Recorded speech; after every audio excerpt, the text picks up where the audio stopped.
Одно из значимых политических событий в Тыве в 2022 году – это выборы в хурал представителей города Кызыла. В связи с этим в стенах Тувинского института гуманитарных и прикладных социально-экономических исследований при правительстве республики заканчивается исследование, посвященное политическим предпочтениям граждан, которое проводили с использованием качественного и количественного методов.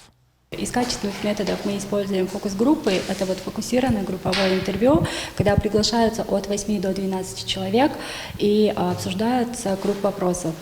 Мы такие исследования уже проводим на протяжении 7 лет.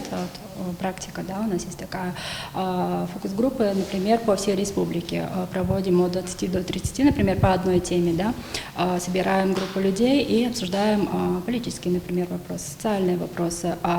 Из количественных методов мы опрашиваем, вот количество опросов проводим, онлайн-опросы, вживую, да, вот опросы, ходим по улице, и телефонные опросы также мы практикуем. Во время проведения исследований соблюдался закон о частных персональных данных, а также гарантировалась анонимность участников. То есть мы просим своих знакомых, например, молодых научных сотрудников нашего института, привлечь своих знакомых. Это как раз в социологии есть такой метод снежного кома, что ты привлекаешь своего знакомого, тот следующего, и таким образом мы достаем номера и обзваниваем респондентов.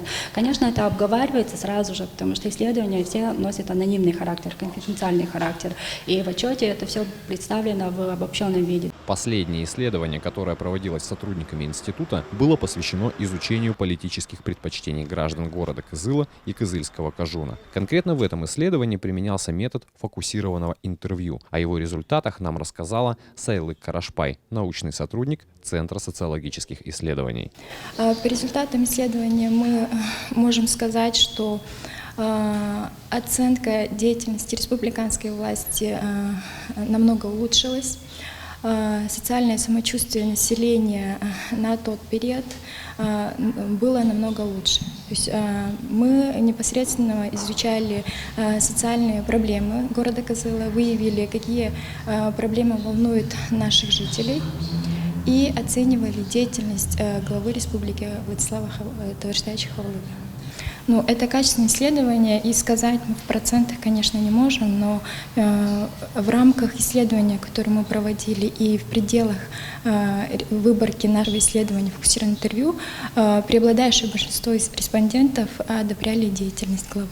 Напомним, что 7 апреля ровно год, как Владислав Хавалык находится на посту главы республики. Именно к этой дате ученые провели социологическое исследование, чтобы понять настроение людей. В целом, как утверждают респонденты сотрудников ТГИ, жить в Тыве стало лучше. Но это мнение только опрошенных людей. Александр Петрушин, Марат Эмекей, 108 канал.